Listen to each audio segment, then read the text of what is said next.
Assalamualaikum warahmatullahi wabarakatuh. Alhamdulillahirabbil alamin. Allazi nahmaduhu wa nasta'inuhu wa nastaghfiruh. Wa na'udzu billahi min syururi anfusina wa min sayyiati a'malina. May yahdihillahu fala mudilla lahu wa may yudlil falan tajida lahu waliyyan mursyida. Asyhadu an la ilaha illallah wa asyhadu anna Muhammadan abduhu wa rasuluhu la nabiyya ba'd. Allahumma fassalli wa sallim ala hadzal nabiyil karim wa ala alihi wa ashabihi ajmain. Bapak-bapak, ibu-ibu serta generasi muda yang berbahagia. Baik, kita lanjutkan pembacaan biografi Rasulullah, sebuah studi analitis berdasarkan sumber-sumber yang otentik. Sekarang kita masuk kepada peran Ibnu Zubair dan tokoh-tokoh lain dalam pembangunan Ka'bah. Baik, kita mulai. Bismillahirrahmanirrahim. Ketika Ibnu Zubair memutuskan akan merenovasi atau memugar Ka'bah, kaum muslimin mengawalinya dengan membongkar terlebih dahulu bangunan yang ada sampai rata dengan tanah. Namun sebelum itu mereka mendirikan beberapa tiang di sekitar Ka'bah untuk mengukur ketinggian masing-masing sisi. Lalu mereka meninggikan ketinggian Ka'bah setelah memulihkan beberapa zira' yang pernah dikurangi oleh suku Quraisy. Mereka menambah ketinggiannya menjadi 10 zira', lebih tinggi dari sebelumnya. Mereka juga menambah pintu Ka'bah menjadi 2, di bagian timur dan di barat. Satu untuk pintu masuk dan satunya lagi untuk keluar. Ini mereka lakukan dengan dasar salah satu sabda Rasulullah yang diriwayatkan oleh Bukhari dan Muslim berikut ini. Wahai Aisyah, seandainya kaummu tidak sejaman dengan kaum jahiliyah, niscaya aku telah memerintahkan Ka'bah robohlah, lalu aku akan memasukkan ke dalamnya segala sesuatu yang dikeluarkan dari dalamnya, melumurinya dengan tanah dan membuatkan untuknya pintu di sebelah barat dan di sebelah timur, dan kemudian aku akan meratakannya hingga sampai pada pondasi yang dibangun Ibrahim. Al-Azraqi menuturkan, Nabi Ibrahim alaihissalam membuat ketinggian bangunan Ka'bah sepanjang 9 zira', kedalamannya ke dasar bumi sepanjang 32 zira' dan lebarnya sepanjang 22 zira'. Dan bangunan ini tanpa atap. Sementara itu As-Suhaili menceritakan panjang bangunan Ka'bah ke langit ketinggiannya adalah 9 zira' dari sejak zaman Ismail. Kemudian ketika suku Quraisy membangunnya kembali, yaitu sebelum Islam turun, mereka menambah ketinggian tersebut sepanjang 9 zira'. Jadi total ketinggiannya menjadi 18 zira'. Mereka juga mengangkat pintu Ka'bah dari dasar tanah, sehingga orang tak bisa memasukinya tanpa menggunakan tangga. Dan seperti telah kami sebutkan, orang yang pertama kali membuatkan kunci pintu Ka'bah adalah Tuba. Kemudian ketika Ibnu Zubair memugarnya kembali, ia menambah ketinggian Ka'bah sepanjang 9 zira'. Dengan begitu, akhir ketinggian Ka'bah adalah 27 zira' dan tetap seperti itu sampai saat ini. Pada awalnya Masjidil Haram tak memiliki pagar. Di sekelilingnya banyak berdiri rumah-rumah penduduk. Maka ketika melihat Masjidil Haram tak bisa lagi menampung seluruh jamaah haji dan peziarah yang semakin bertambah tiap tahunnya, Ibnu Al-Khattab membeli rumah-rumah penduduk tersebut untuk memperluas Masjidil Haram. Dan selain menambahkan pagar setinggi orang berdiri di sekeliling masjid, ia juga memberi lampu penerangan padanya. Berikutnya yaitu ketika Utsman radhiyallahu an melihat Masjidil Haram sudah tidak cukup lagi untuk menampung semua jamaah haji dan umrah, ia membeli lagi beberapa rumah penduduk di sekitarnya untuk menambah luas area Masjidil Haram. Dan perluasan ini dilakukan lagi oleh Ibnu Zubair pada zamannya. Bahkan hampir semua khalifah dan gubernur yang memerintah kota Makkah sampai saat ini telah melakukan perluasan Masjidil Haram. Dan seperti kita lihat sekarang, pemerintah Arab Saudi Arabia juga telah berulang kali melakukan perluasan. Maqam Ibrahim alaihissalam. Maqam adalah batu yang digunakan Nabi Ibrahim untuk berpijak saat membangun Ka'bah, yaitu ketika bangunan tersebut telah melebihi ketinggian dirinya. Pada awalnya, kedua telapak kaki Ibrahim sempat meninggalkan bekas pada batu tersebut. Bahkan bekas itu masih terlihat sampai zaman awal kedatangan Islam. Namun lambat laun bekas tersebut hilang dikarenakan banyaknya sentuhan tangan manusia. Bukti masih terlihatnya bekas telapak kaki Ibrahim pada zaman itu adalah perkataan Abu Talib berikut ini. Bekas telapak Ibrahim terlihat jelas di atas batu. Ia berdiri di atas kedua kakinya tanpa terompah. Diriwayatkan bahwa maqam tersebut pada awalnya menempel dengan bangunan Ka'bah. Kondisi tersebut bertahan sampai pada masa pemerintahan Umar ibn Khattab, Sebab sejak itu Umar menggeser sedikit makam tersebut untuk memberikan keleluasaan kepada orang yang tawaf dan sholat di sekitar makam. Dan para sahabat yang lain menyetujui tindakan Umar ini. Allah Subhanahu wa taala juga telah merestui perkataan Rasulullah sallallahu alaihi wasallam ketika berkata, "Seandainya kami boleh menjadikan makam Ibrahim untuk tempat sholat." Dia berfirman, "Dan jadikanlah sebagian makam Ibrahim tempat sholat." Dia berfirman, "Dan jadikanlah sebagian makam Ibrahim tempat sholat." Quran surah Al-Baqarah 125. Perlu disampaikan di sini bahwa Ibrahim juga yang telah membangun Masjidil Aqsa. Diriwayatkan pula bahwa yang meletakkan pondasinya adalah Nabi Yakub alaihissalam, dan sebagaimana dikatakan oleh Rasulullah sallallahu alaihi wasallam, rentang waktu antara peletakan pondasi dan pembangunannya itu adalah 40 tahun. Sedangkan dalam hadis yang diriwayatkan Nasai disebutkan bahwa yang membangun Masjidil Aqsa adalah Nabi Sulaiman ibnu Daud alaihissalam. Namun perlu dicatat bahwa yang dimaksud dengan kata membangun dalam hadis ini adalah memperbaharui atau memugarnya. Penjelasan seperti ini telah dilontarkan oleh As-Sayuti, Ibnul Qayyim, dan Ibnu Hajar. Dan menurut Dr. Abu Syahbah, penggunaan kata membangun dengan arti memugar ini sering terjadi dalam bahasa Arab. Baik, kita masuk kepada judul baru, yaitu keadaan dunia saat Muhammad SAW diutus. Selama 2 abad lebih, tepatnya dari abad ke-6 dan ke-7 Masehi, umat manusia hidup dalam suasana kelaliman dan kejahiliahan. Di segenap penjuru merebak paganisme atau ketiadaan agama, penyembahan terhadap berhala-berhala, tahayul, fanatisme, kesukuan, kekabilahan, dan kelas sosial, dan berbagai macam bentuk penyimpangan sosial serta penyalahgunaan kekuasaan. Di lain sisi telah disimpangkan pula berbagai macam pemikiran dan ajaran kebenaran, baik yang datangnya dari para nabi dan utusan Allah ataupun dari para ahli hikmah yang secara fitrah senantiasa berpegang pada nilai-nilai kebajikan. Realitas ini digambarkan Rasulullah SAW dalam sabdanya berikut ini. "Sesungguhnya Allah melihat keadaan para penghuni dunia ini, sehingga Dia sangat murka terhadap mereka semua, bangsa Arab maupun non-Arab, kecuali sisa-sisa dari ahli kitab." Dalam beberapa halaman berikut kami akan memaparkan dengan ringkas berbagai macam kondisi umat manusia sepanjang periode tersebut. Tak lain adalah untuk menerangkan pentingnya ajaran yang dibawa Muhammad SAW dengan berbagai macam doktrin dan nilai-nilai moralnya sebagai salah satu unsur dan elemen terpenting dalam proses pembangunan peradaban manusia. 1. Kondisi Jazirah Arab. Kondisi politik. 1. Kekuasaan di Yaman. Kabilah tertua dari bangsa Arab Al-Aribah yang terkenal di Yaman adalah kaum Saba, salah satu kaum yang diceritakan di dalam Al-Quran.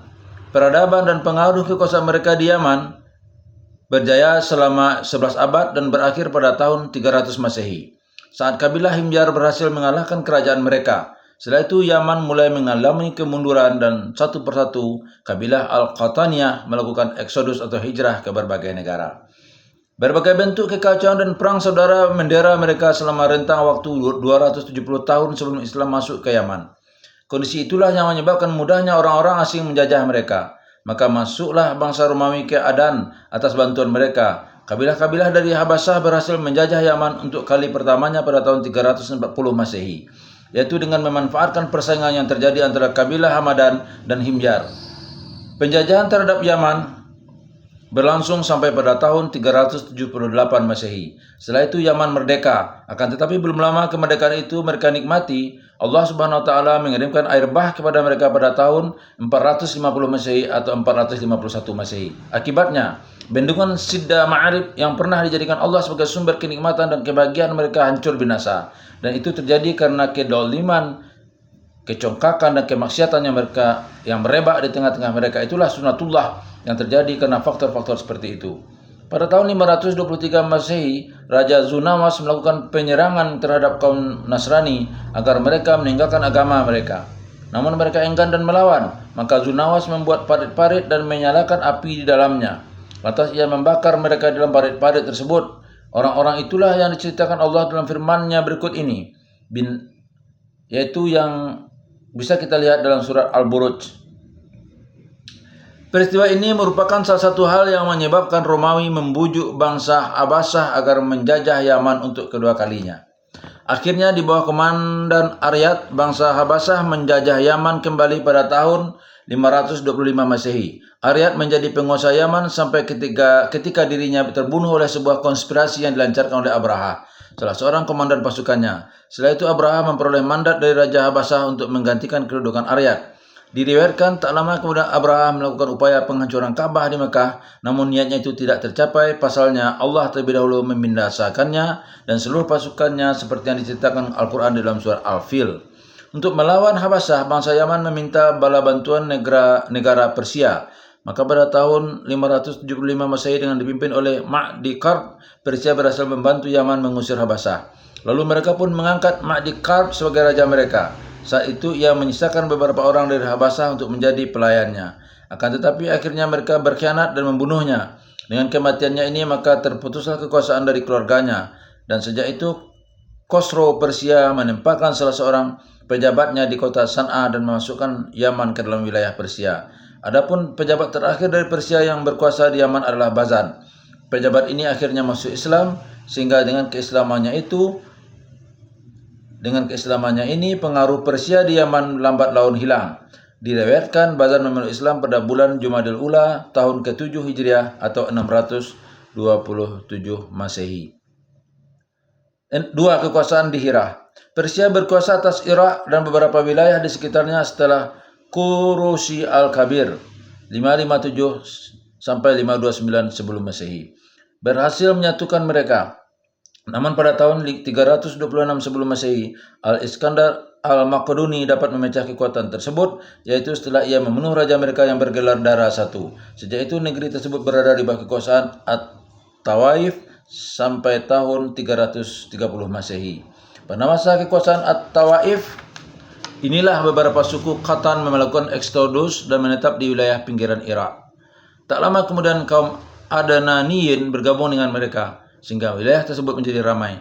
Bahkan sebagian dari mereka terpaksa harus menempati salah satu bagian di kawasan Al-Furatiyah atau Eufurat.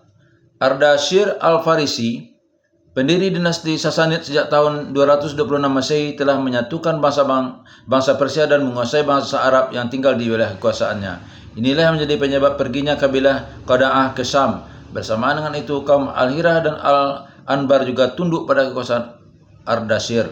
Karena mereka merasa kesulitan mengatur daerah-daerah yang jauh tersebut, Ardashir mengangkat seorang raja dari salah seorang warga mereka, yaitu Judaimah Al-Wardah. Dalam menjalankan pemerintahan ini, Judaimah dibantu oleh seorang sekretaris berkebangsaan Persia.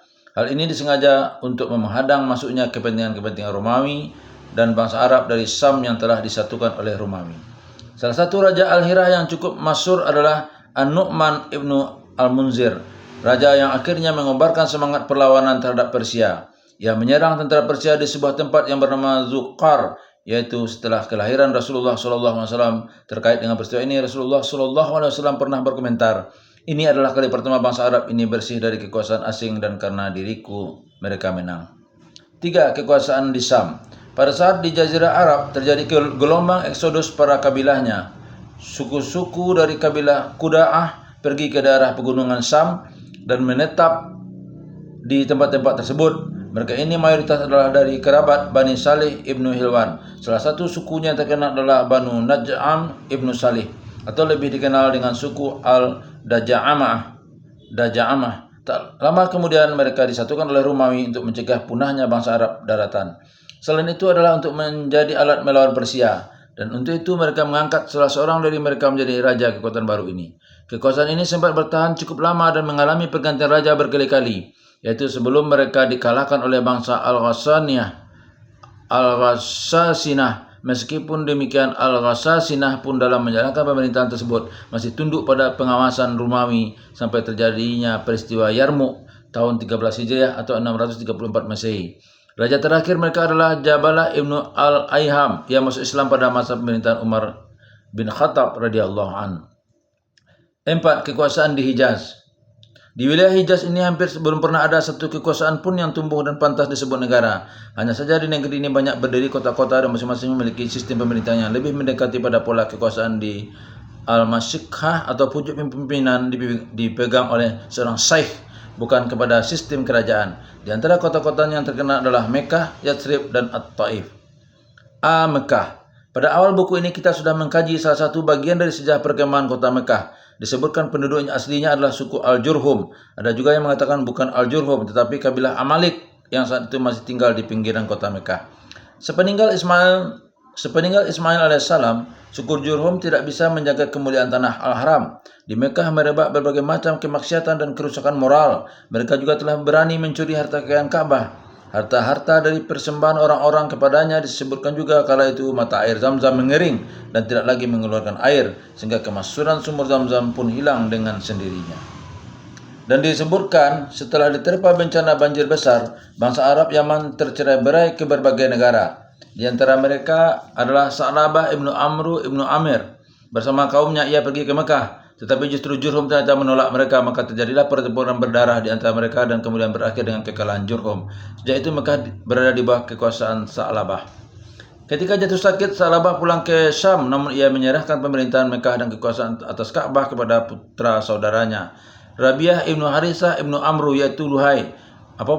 Adapun kaumnya dikenal dengan sebutan kaum Khaza'ah. Saat itu Bani Ismail bin Ibrahim sudah bisa membaur dengan Bani Sa'labah. Bahkan mereka juga sudah melupakan pertempuran yang pernah terjadi di antara mereka. Kaum Khaza'ah berkuasa atas urusan Ka'bah selama hampir 300 tahun. Ada yang menyebutkan sampai 500 tahun. Saat itu suku Quraisy masih tersebar di dalam Bani Kinanah dan kemudian disatukan oleh Qusay bin Kilab. Dengan kekuatan ini, Qusay menggerakkan peperangan melawan kaum Khuza'ah untuk merebut kekuasaan atas Ka'bah. Dalam peperangan itu, suku Quraisy dibantu oleh kabilah Quda'ah dan beberapa kabilah Arab lainnya. Peperangan ini berakhir dengan perjanjian yang alot dan menghasilkan penyerahan kekuasaan atas Ka'bah kepada Qusay bin Kilab. Sejak saat itulah suku Quraisy mulai diakui keberadaannya dan juga disegani di kalangan bangsa Arab. Qusay membagi Mekah menjadi 4 daerah kekuasaan di antara kaumnya. Ia juga membagi-bagi kekuasaan di Mekah kepada para pengemuka kaum Quraisy, bahkan hampir semuanya pada posisi petinggi atau kepala. Urusan pengamanan Ka'bah, urusan perairan, urusan pelayanan Ka'bah, dan kepala urusan militer, Quraisy juga mendirikan sebuah lembaga peradilan untuk menyelesaikan setiap perselisihan dan pelanggaran-pelanggaran yang terjadi. Lembaga itu terkenal sebutan Darun Nadwah. Adapun yang memimpin setiap pertemuan dan menangani segala urusannya adalah Qusay sendiri. Selain itu, Qusay juga mewajibkan kepada segenap warga Quraisy untuk membayar pajak tahunan guna memberi makan kaum fakir dan jamaah haji. Setelah merasa tua, Qusay menyerahkan semua urusan pemerintahan dan kepemimpinannya kepada anaknya yang pertama, Abdu Al-Dar. Adapun sepeninggalnya dan saudaranya Abdu Manaf, Abdu Sam, dan Abdu, anak keturunan mereka saling memperebutkan jabatan-jabatan tadi. Walhasil mereka terpecah menjadi 2 kelompok besar, kelompok pendukung Bani Abdu Dar dan kelompok pendukung Bani Abdu Manaf. Diceritakan pada saat bersumpah, para pendukung Bani Abdu Manaf menaruh tangan mereka di atas sebuah mangkok besar berisi wewangian. Setelah itu mereka berdiri dan mengusapkan tangan mereka ke tiang-tiang Ka'bah. Mereka menamakan bai'at atau sumpah mereka ini dengan sumpah orang-orang yang wangi. Lain lagi dengan Bani Abdu Dar dan pendukungnya. Mereka mengeluarkan sebuah mangkok besar yang penuh dengan darah. Lalu mereka melakukan seperti apa yang dilakukan penduduk Bani Abdu Manaf ke Ka'bah, dan mereka menyebut bai'at mereka dengan sumpah Al-Ahlaf. Namun pada akhirnya kedua kelompok itu berdamai dan sepakat untuk memberikan hak kepengurusan penjamuan dan pengairan kepada Bani Abdu Manaf. Sedangkan hak pengamanan Ka'bah, kepemimpinan militer dan Darun An-Nadwah diberikan kepada Bani Abdu Dar. Di kalangan Bani Abdu Manaf, kedudukan itu dibagi lagi di antara Hasyim dan saudaranya. Abdu Sam urusan pengairan dan perjamuan untuk Hasyim dan kepemimpinan militer untuk Abdu Sam. Disebutkan pamor atau wibawa Hasyim semakin memuncak di tengah-tengah kaumnya. Hal itu membuat keponakannya yang bernama Umayyah ibnu Abdu Sam merasa iri. Ia berupaya menyaingi Hasyim dalam memberikan jamuan kepada para jamaah haji, namun upayanya gagal, sehingga kaumnya pun mencibirnya. Hal itulah yang kemudian membuat kedengkiannya terhadap pamannya Hasyim bertambah besar. Setelah Hasyim meninggal dunia, urusan pengairan dan penjamuan para jemaah haji diteruskan oleh Al-Muttalib. Adapun sepeninggalnya, posisi itu digantikan oleh keponakannya Abdul Muttalib ibnu Hasyim. Dan setelah Abdul Muttalib meninggal, tugas tersebut diambil alih oleh putranya Abbas ibnu Abdul Muttalib oleh Rasulullah SAW. Tepatnya setelah penaklukan Mekah, penanganan kedua urusan itu tetap diberikan Abbas ibnu Abdul Muttalib. Sementara itu Bani Abdudar mewarisi hak pengamanan Ka'bah, kemiliteran dan kepemimpinan Darul An-Nadawah. Dan setelah penaklukan Makkah, Rasulullah SAW mempercayakan urusan pengamanan Ka'bah tersebut kepada mereka dan menyerahkan kunci Ka'bah kepada Utsman bin Talhah. Bahkan sampai saat ini urusan tersebut masih dipercayakan kepada mereka. Diriwayatkan bahwa turunnya firman Allah yang berbunyi, sesungguhnya Allah menyuruh kamu menyampaikan amanat kepada orang yang berhak menerimanya adalah terkait dengan peristiwa di atas. Tentang pendapat ini At-Tabari tidak mengingkarinya, bahkan ia justru menukilkan beberapa pendapat lain yang senada. B. Yastrib atau Madinah. Yang pertama kali menempati Yastrib adalah kabilah Amalikah. Beberapa waktu kemudian beberapa kabilah Yahudi berhasil menguasai mereka dan akhirnya menetap di Yastrib.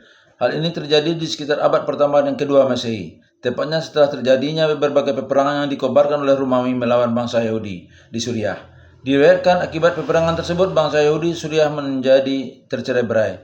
Lalu beberapa kabilahnya termasuk Bani Nadir dan Bani Quraizah mengungsi ke Yastrib dan kemudian hidup menetap di sana. Sedang beberapa waktu setelah itu suku Aus dan Khazraj dari Yaman datang bergabung dengan mereka, yaitu setelah Sidda Ma'arib hancur lebur diterjang banjir.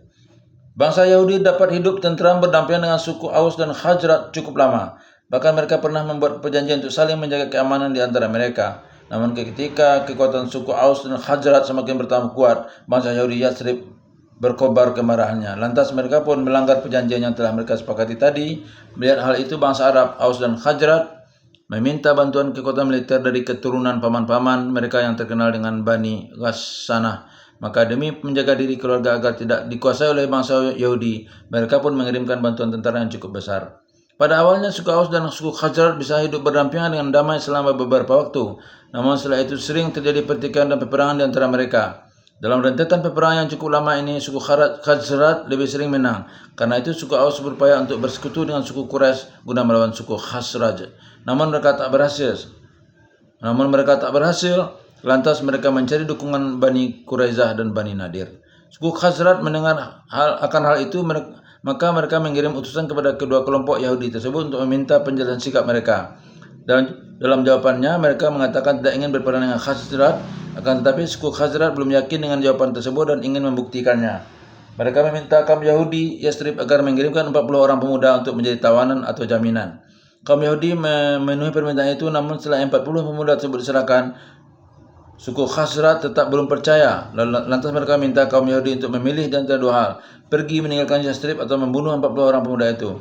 Mereka sepakat untuk memilih meninggalkan kampung mereka. Akan tetapi Ka'ab Ibnu Asad Al-Qardi akhirnya bisa membujuk mereka untuk tetap tinggal di Yastrib dan membunuh para pemuda tadi. Maka suku Khazraj pun membunuh para tawanan tersebut. Akibatnya kaum Yahudi marah besar dan menyatakan diri bersekutu dengan suku Aus. Mereka pun membantu suku Aus dalam peperangan Buat. Pertempuran ini dimenangkan oleh suku Aus setelah berhasil menjatuhkan banyak korban dari pihak suku Khazraj. Tak lama kemudian kedua pihak berdamai dan sepakat untuk mendirikan sebuah pemerintahan bersama yang bertujuan untuk menciptakan ketentraman di Yastrib. Adapun kepemimpinan pemerintahan baru ini disepakati untuk diserahkan kepada Abdullah ibnu Ubay ibnu Salul al-Khazraji. Pada saat mereka tengah mempersiapkan rencana tersebut, Rasulullah SAW tiba di Madinah dan mayoritas penduduknya lebih memilih untuk patuh pada pemerintahan Islam. Dan Abdullah ibnu Ubay sebenarnya tidak setuju dengan hal tersebut. Namun karena mayoritas sepakat demikian, ia pun dengan setengah hati masuk Islam. Hal itu terlihat jelas setelah terjadinya Perang Badar. Sejak itu berbagai sikap dan tindakannya semakin memperjelas kemunafikannya sebagaimana akan kami terangkan nanti. Bahkan ia termasuk salah satu orang yang disepakati kemunafikannya oleh seluruh ulama hadis, tafsir, sirah, dan syiar.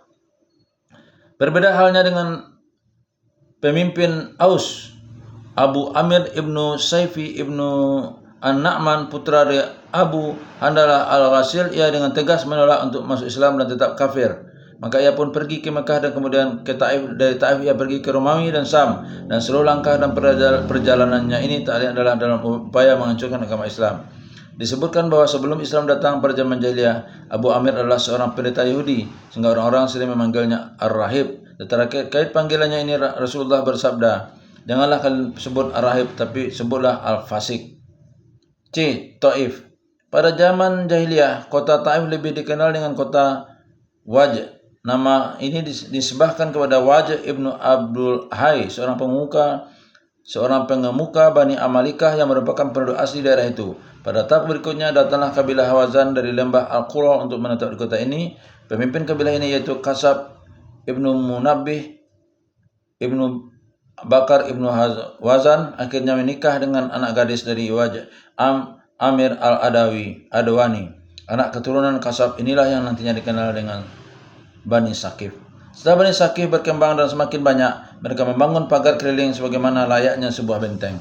Mereka menyebut pagar itu dengan sebutan At-Taif, yang mengelilingi, karena pagar ini mengelilingi tempat mereka semua. Maka sejak itu kota ini lebih dikenal dengan kota Taif.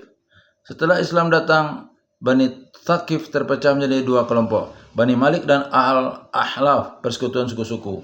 Kedua kelompok ini saling dendam sehingga terjadilah peperangan di antara keduanya. Peperangan ini dimenangkan oleh Al-Ahlaf, bahkan mereka berhasil mengusir Bani Malik sampai ke sebuah lembah yang berada di pinggiran kota Taif. Tak lama kemudian Al-Ahlaf menyusun kekuatan baru dengan menyatukan beberapa kabilah yang lain, termasuk di dalamnya kabilah Daus dan Kath'ama, untuk menyerang Al-Ahlaf. Namun demikian, setelah itu justru tidak pernah terjadi peperangan yang cukup berarti di antara mereka. B. Kondisi keagamaan bangsa Arab di Jazirah Arab. Bani Khaza'ah berkuasa atas Ka'bah selama kurang lebih 300 tahun. Ada juga yang mengatakan sampai 500 tahun. Tetapi mereka adalah kaum yang telah menyalahgunakan kekuasaannya atas Ka'bah. Mereka inilah yang pertama kali menaruh berhala-berhala di Ka'bah dan menjadi kaum penyembah berhala yang pertama di Hijaz. Dan itu awalnya dimotori oleh pemimpin mereka, Amru ibnu Luhai. Kisahnya adalah sebagai berikut. Saat berkunjung ke Syam, ia berjumpa dengan kabilah Amalik di Mu'ab, salah satu wilayah Al-Baqqa yang menyembah berhala. Mereka mengatakan kepadanya bahwa berhala-berhala itu bisa menurunkan hujan dan pertolongan kepada mereka. Usai mendengar penjelasan itu, Amru ibn Luhai meminta mereka untuk memberikan satu buah berhala kepadanya. Maka mereka memberinya salah satu berhala mereka bernama Habal. Ia membawa berhala itu ke Mekah lalu mengenalkannya kepada penduduknya dan meminta mereka untuk menyembah dan memujanya karena ia seorang penguasa yang disegani. Perintahnya itu pun diikuti banyak orang. Pada masa pemerintahan Khuza'ah ini, anak keturunan Ismail atau Bani Ismail berkembang biak dan berangsur-angsur menyebar ke seluruh penjuru Jazirah Arab. Dalam masalah agama atau peribadatan, mereka memiliki tradisi tersendiri. Di riwayat lain, kemanapun mereka pergi untuk menetap di suatu daerah, mereka selalu membawa sebongkah batu dari tanah Al-Haram sebagai penghormatan terhadap Al-Haram. Di tempat mereka yang baru, batu-batu tersebut diletakkan di tempat khusus dan setiap saat mereka mengelilinginya seperti orang tawaf mengelilingi Ka'bah. Ritual semacam ini terus berjalan sampai akhirnya terkikis dengan sendirinya dan kemudian digantikan oleh ritual penyembahan terhadap batu-batu yang telah mereka pahat dengan bagus. Demikianlah mereka benar-benar telah lepas dan tercerabut dari akar-akar agama Ibrahim. Di tengah-tengah mereka juga terdapat banyak sekali berhala. Di antara nama-nama berhala yang terkenal adalah Wat milik Bani Kilab ibnu Murrah di Daumati Al-Jandal, Suwa milik Bani Huzail di Rahat. Daerah ini berjarak kira-kira 3 malam perjalanan dari Mekah. Yaghut milik Bani An'am dari wilayah Tayyi, dan segolongan Jarasi yang tinggal di wilayah Madzat Al-Yamaniyah. Ya'uq milik Bani Khaywan Al-Hamdaniyin, dan Nasar milik kabilah Kala Al-Himjariyah. Berhala-berhala inilah yang dulunya pernah disembah oleh kaum Nuh. Kisah ini telah diceritakan Al-Quran, yaitu dalam firman-Nya. Dan mereka berkata, jangan sekali-kali kamu meninggalkan penyembahan ilah-ilah kamu, dan jangan pula sekali-kali kamu meninggalkan penyembahan Wat, dan jangan pula Suwa, Yaghut, Ya'uq, dan Nasr. Dan sesudahnya mereka telah menyesatkan kebanyakan manusia, dan janganlah engkau menambahkan bagi orang-orang yang zalim itu selain kesesatan. Quran Surat Nuh 23-24. Demikianlah setelah meninggalkan ajaran Ibrahim, anak cucu Ismail dan kabilah-kabilah Arab pun menyembah berhala-berhala tersebut. Di tempat terpisah, kabilah Khawlan memiliki sebuah patung yang berhala yang bernama Ammu Anas. Ada yang menyebutnya Yanus. Mereka berkeyakinan bahwa mereka harus memberikan sebagian dari binatang ternak dan hasil pertanian mereka kepada berhala Ammu Anas dan sebagian lain untuk Allah. Terkait dengan perilaku mereka ini, Allah berfirman, dan mereka memperuntukkan bagi Allah satu bagian dari tanaman dan ternak yang telah diciptakan Allah, lalu mereka berkata sesuai dengan persangkaan mereka, ini untuk Allah dan ini untuk berhala-berhala kami. Maka sajian-sajian yang diperuntukkan bagi berhala-berhala mereka tidak sampai kepada Allah, dan sajian-sajian yang diperuntukkan bagi Allah, maka sajian itu sampai kepada berhala-berhala mereka. Amat buruklah ketetapan mereka itu. Quran Surah Al-An'am ayat 136. Bani Malakan Ibnu Kinanah juga memiliki sebuah berhala, yaitu bernama Sa'ad. Demikian pula dengan Bani Daus. Berhala mereka adalah sebuah patung milik Amru ibnu Hamamah Ad-Dusi Sedangkan kabilah Quraisy selain memiliki berhala bernama Habal, mereka memiliki dua berhala lain yaitu Isaf dan Nailah. Kedua berhala ini diletakkan di sekitar Zamzam dan mereka selalu melakukan penyembelihan binatang kurban untuk keduanya. Tentang kedua berhala ini, Aisyah radhiyallahu anha berkata, kami masih mendengar bahwa Isaf dan Nailah adalah seorang laki-laki dan perempuan dari kabilah Jurhum yang membuat hajat di Ka'bah, sehingga Allah mengubah keduanya menjadi dua batu. Fenomena lain saat itu, setiap keluarga pasti memiliki satu berhala untuk disembah setiap hari. Mereka mengusap patung tersebut setiap kali hendak bepergian dan sepulang dari bepergian. Maka dari itu ketika Allah mengutus Muhammad dengan membawa ajaran tauhid atau pengesahan Tuhan, mereka pun mengolok-oloknya. Mereka berkata, mengapa ia menjadikan ilah-ilah itu ilah yang satu saja? Sesungguhnya ini benar-benar suatu hal yang sangat mengherankan. Quran Surat Sad ayat 5. Dalam Sahih Bukhari disebutkan, Abu Raja At-Taridi menceritakan, pada saat kami berada di zaman jahiliyah, apabila tidak menemukan batu, kami membuat gundukan tanah dan kemudian kami datang membawa kambing ke tempat itu, lalu memerah susunya di atasnya. Setelah itu kami bertawaf mengelilinginya. Ibnu Katsir telah meriwayatkan beberapa hadis sahih yang menceritakan perihal peribadatan baru yang dibuat oleh Amr ibn Luhai dan diikuti oleh masyarakat Arab sehingga mereka menjadi sangat tersesat itu. Beberapa riwayat itu antara lain hadis yang diriwayatkan oleh Bukhari dan Muslim berikut ini. Rasulullah SAW bersabda, aku bermimpi melihat Amr ibnu Amir al-Khuzai. Amr ibnu Luhai tengah menyeret sebatang kayu di dalam neraka. Ia adalah seorang pertama yang meninggalkan orang-orang yang ditinggalkan. Dan hadis riwayat Ibnu Ishaq yang lebih terinci dan sanadnya sahih. Adapun redaksinya adalah sebagai berikut. Ia, Amir ibnu Luhai, adalah orang pertama kali mengubah ajaran agama Ismail, lalu mengangkat berhala-berhala, mengiris lautan, meninggalkan orang-orang yang ditinggalkan, menyambungkan penyambung, dan menjaga orang yang menjaga. Dan Allah SWT telah berulang kali menyangkal kepercayaan mereka itu di dalam ayat-ayat Al-Quran. Allah berfirman, dan janganlah kamu mengatakan terhadap apa yang disebut-sebut oleh lidahmu secara dusta, ini halal dan ini haram, untuk mengada-adakan kebohongan terhadap Allah. Sungguhnya orang-orang yang mengada-adakan kebohongan terhadap Allah tiadalah beruntung. Quran Surah An-Nahl 116. Ibnu Abbas berkata, apabila kalian tertarik untuk mengetahui kebodohan masyarakat Arab lebih jauh, bacalah ayat-ayat Al-Ma'idah, tepatnya ayat-ayat setelah ayat 130. Di dalamnya terdapat ringkasan berbagai macam bentuk ibadah masyarakat Arab jahiliyah dan dampak-dampak negatifnya pada kehidupan sosial mereka. Pada saat bersamaan, ajaran-ajaran Ibrahim yang tersisa di tengah-tengah masyarakat Arab hanya tinggal sedikit sekali. Di antaranya penghormatan terhadap Ka'bah, tawaf di sekelilingnya, beribadah haji dan umrah, wukuf di Arafah dan Musdalifah, dan penyembelihan hewan kurban. Dan beberapa ajaran yang tersisa ini pun sudah mereka lumuri dengan unsur-unsur kemusyrikan yang tidak diajarkan dalam agama Ibrahim. Suku Kinanah dan Quraisy misalnya dalam ibadah haji dan umrahnya mengucap talbiyah seperti ini. Aku memenuhi panggilanmu ya Allah, aku memenuhi panggilanmu. Tidak ada sekutu bagimu kecuali satu sekutumu, engkau memilikinya dan apa yang ia miliki. Terlihat dalam talbiyah ini mereka mentauhidkan Allah, tapi kemudian mereka menyertakan berhala-berhala sebagai sekutunya dan menjadikan kepemilikan atas berhala-berhala tersebut kepadanya.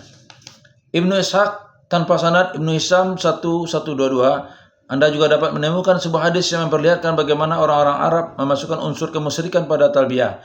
Hadis tersebut diriwayatkan oleh Bazzar dengan riwayat Hasan. Adapun kalimatnya sebagai berikut. Dan setan selalu membisikkan sesuatu kepada manusia untuk memalingkan mereka atau masyarakat Arab dari Islam. Bahkan ia memasukkan kata-kata syirik ke dalam kalimat talbiyah mereka seperti ini. Aku memenuhi panggilanmu ya Allah, aku memenuhi panggilanmu. Tidak ada sekutu bagimu kecuali seorang sekutumu, di mana engkau memilikinya dan apa yang ia miliki. Ia akan terus menggoda mereka sampai mereka keluar dari Islam dan berada dalam kemusyrikan. Sedangkan dalam hal pemuliaan Ka'bah, masyarakat Arab mencemarinya dengan membuat rumah-rumah berhala khusus Taghut yang mereka muliakan seperti yang mereka lakukan terhadap Ka'bah, yaitu dengan menyelenggarakan kepengurusan khusus untuknya, memberikan persembahan kepadanya, bertawaf mengelilinginya dan menyembah hewan kurban di tempat itu. Di antara rumah-rumah berhala yang masyhur adalah rumah berhala Uzza milik suku Quraisy dan Kinanah di Nakhla. Kepengurusan atau rumah ini diserahkan kepada Bani Syaiban, mereka adalah sekutu Bani Hasim dan Sulaim. Dua rumah berhala Lata milik kabilah Thaqif di Taif. Petugas dan penanggung jawab segala urusan rumah itu diserahkan kepada Bani Mu'tab.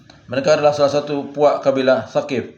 Rumah berhala Manat milik kaum Aus dan Khazraj serta orang-orang yang mengikuti ajaran mereka. Rumah ini terletak di daerah Musallal Qarid. Berhala-berhala itulah yang disebutkan Al-Quran dalam salah satu ayat berikut ini. Dalam salah satu ayatnya berikut ini, Allah berfirman, maka apakah patut kamu hai orang-orang musyrik menganggap Lata dan Uzza dan Manat yang ketiga? Quran Surah An-Najm 19:20. Beberapa rumah berhala lainnya juga dikenal adalah satu rumah berhala Zu al-Khalsah milik suku Daus, Katham dan Bajilah. Mereka menyebut rumah berhala mereka ini Al-Ka'bah Yamaniyah. Sedangkan untuk Baitullah yang ada di Mekah mereka sebut Al-Ka'bah Syamiyah. Rumah berhala Falas milik kabilah Tai dan orang-orang yang tinggal di dua daerah pegunungan Tai, yaitu Aja dan Salma. 3. Rumah berhala Ri'am milik masyarakat Humair dan Yaman.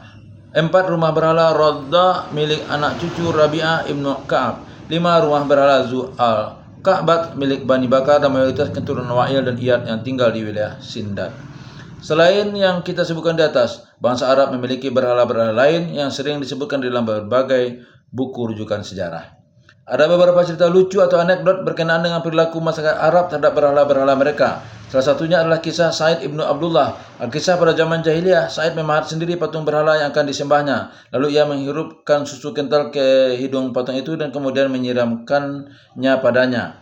Beberapa saat kemudian seekor anjing datang menghampiri patung itu dan menjilatinya. Ironisnya setelah itu anjing tersebut mengangkat satu kakinya dan mengincingi berhala tersebut. Anekdot lain terjadi pada Bani Hanifah. Pada zaman jahiliyah, kaum ini membuat patung-patung berhala mereka dari tepung terigu. Penyembahan mereka terhadap patung-patung berhala dari tepung ini berlangsung selama berabad-abad. Saat dan ketika mereka diterpa bencana kelaparan atau paceklik, patung-patung sembahan mereka itu pun mereka makan sendiri.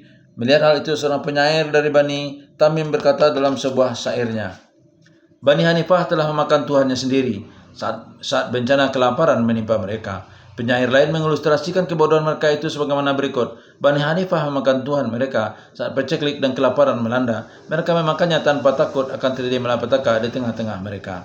Kisah-kisah lain yang telah tersebar luas adalah kisah seorang penyair jahiliyah yang justru menyandungkan bait-bait syairnya ketika melihat 2 ekor serigala mengincingi berhalanya. Kisah Umar bin Khattab yang pernah memakan berhalanya yang terbuat dari kurma yang dihaluskan ketika lapar dan seterusnya.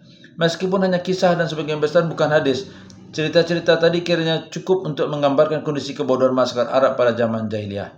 Selain penyembahan berhala, di Jazirah Arab juga berkembang penyembahan terhadap bintang-bintang dan planet-planet. Ritual ini banyak dilakukan di Haram, Bahrain dan di beberapa wilayah pedalaman. Disebutkan di kota Mekah pernah terdapat seorang penyembah bintang. Orang itu bernama Abu Kabasah dan bintang yang disembahnya bernama Tuhan Sya'ra. Ia menyebarkan keajarannya di kalangan bangsa Quraisy dan kemudian diikuti oleh orang-orang dari kabilah Lukam, Khuza'ah dan sebagian kecil orang Quraisy. Itulah makanya pada saat Rasulullah SAW datang menyebarkan ajaran tauhid di Mekah, kaum Quraisy menyebut beliau Ibnu Abu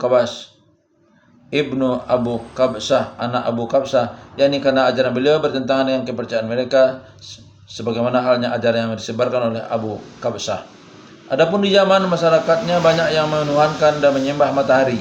Fenomena ini telah disinggung Allah ketika menceritakan kisah Ratu Saba. Allah berfirman, Hudhud berkata, sesungguhnya aku menyumpai seorang wanita yang memerintah mereka dan dia dianugerahi segala sesuatu serta mempunyai singgasana yang besar.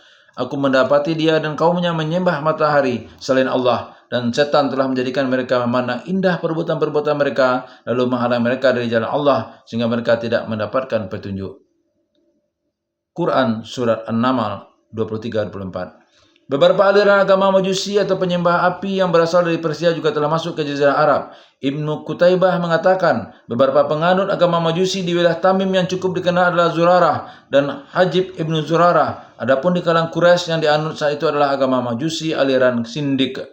Aliran ini mereka ambil dari Hirah. Tercatat Aqra ibnu Habis dan Abu Sud, kakek Waqi ibnu Hisan juga termasuk mereka yang beragama Majusi. Ajaran Majusi ini juga masuk ke wilayah Hajar dan Bahrain. Mereka bersemboyan bahwa apabila musuh-musuh mereka terbunuh di negeri mereka, maka hal itu akan mengotori mereka. Adapun agama Yahudi masuk ke Jazirah Arab, khususnya di Madinah, Khaybar, Wadi Al-Qura, Fadak, dan Taimah bersamaan dengan peristiwa eksodus besar-besaran kaum Yahudi ke wilayah ini. Agama Yahudi juga masuk di Yaman dan dianut oleh Zunawas, raja kerajaan Himyar. Orang inilah yang kemudian memaksa kaum Nasrani untuk menganut ajaran Yahudi sebagaimana telah kita jelaskan sebelumnya. Agama Yahudi ini juga memiliki pemeluk dari kalangan Bani Kinanah dan Bani Haris ibnu Ka'ab. Adapun yang menyebarkannya kepada mereka dimungkinkan adalah kaum Yahudi Yathrib dan Khaybar.